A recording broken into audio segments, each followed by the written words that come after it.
నమస్కారం. ఈరోజు మనం తెలుసుకోబోయేది ఒక మహాయోగి జీవిత కథ.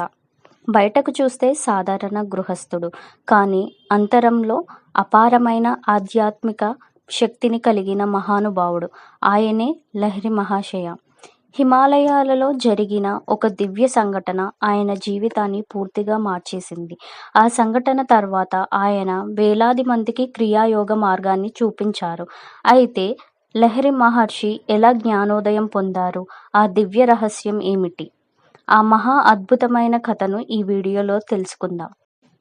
భారతదేశంలోని పవిత్ర నగరం వారణాసి. వారణాసిలో 1828 సంవత్సరంలో ఒక మహానుభావుడు జన్మించాడు. ఆయనే లహిరి మహాశయ. లహిరి మహర్షి బాల్యం నుంచే ఆయనకు ఆధ్యాత్మికతపై ప్రత్యేక ఆసక్తి ఉండేది. శాంత స్వభావం, వినయం మరియు భక్తి అవి ఆయన జీవితానికి పునాది అయ్యాయి.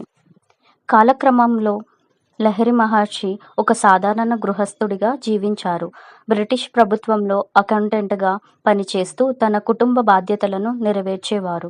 బయటికి చూస్తే ఆయన ఒక సాధారణ మనిషి, కానీ లోపల ఒక గొప్ప యోగి మేల్కొంటున్నాడు. ఒకరోజు ఉద్యోగ పని మీద ఆయన హిమాలయ ప్రాంతానికి వెళ్లాల్సి వచ్చింది. ఆ మహాపర్వతాల మధ్య ఒక అజ్ఞాత ఆధ్యాత్మిక పిలుపు ఆయనను ఆకర్షించింది. హిమాలయాల అడవుల్లో లహిరి మహర్షి గుర్రంపై ప్రయాణం చేస్తున్నారు. చల్లని గాలి చెట్లను మెల్లగా ఊపుతుంది. దూరంలో మంచుతో కప్పబడ్డ పర్వతాలు కనిపిస్తున్నాయి. ఆ సమయంలో అతని హృదయంలో ఒక పవిత్రమైన పిలుపు వినిపించింది. అది సాధారణ శబ్దం కాదు, ఒక దివ్య ఆహ్వానం. ఆ పిలుపును అనుసరిస్తూ లహిరి మహర్షి గుర్రం నుంచి దిగారు. మెల్లగా పర్వత మార్గంలో నడుస్తూ ఒక రహస్య గుహ వద్దకు చేరుకున్నారు. ఆ గుహలో ఒక దివ్య కాంతి విరజిమ్ముతోంది. అక్కడ ఆయనను ఎదురుగా అమరయోగి మహా అవతార్ బాబాజీ కనిపించారు. గుహలోకి అడుగుపెట్టిన లహిరి మహర్షి ఆశ్చర్యంతో నిలబడిపోయారు.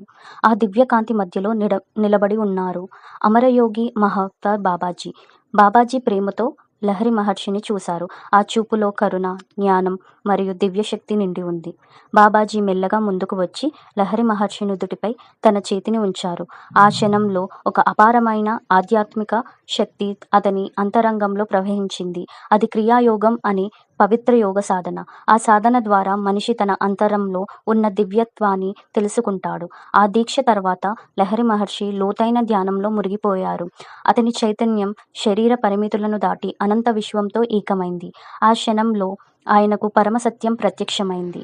అదే జ్ఞానోదయం, అదే ఆత్మ సాక్షాత్కారం. మహావతార్ బాబాజీ మెల్లగా ఇలా అన్నారు: ఈ పవిత్ర జ్ఞానాన్ని ప్రపంచానికి అందించు. సాధారణ జీవితాన్ని గడిపే మనుషులకు ఆధ్యాత్మిక మార్గం చూపు.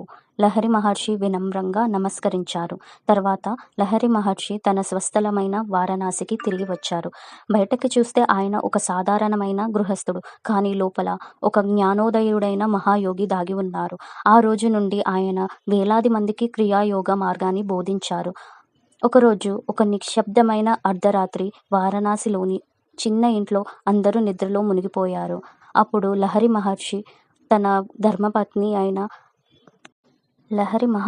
ధర్మపత్ని అయిన కాశీమోని దేవి గారికి నిద్ర నుంచి మేలుకో వచ్చింది. తన పక్కన చూస్తే లహిరి మహాశయులు కనిపించలేదు. ఆశ్చర్యంతో ఆమె మెల్లగా లేచి ఇంటి లోపల ఆయనను వెతకడం ప్రారంభించింది. అంతలో ఒక గదిలో నుంచి సున్నితమైన దివ్యకాంతి వెలువడుతోంది. ఆమె మెల్లగా ఆ గది దగ్గరకు వెళ్ళి లోపల చూసింది. అక్కడ ఆమె చూసిన దృశ్యం ఆమెను ఆశ్చర్యంతో నిలిచిపోయేలా చేసింది. ఆ గదిలో లహిరి మహాశయ లోతైన ధ్యానంలో కూర్చొని ఉన్నారు.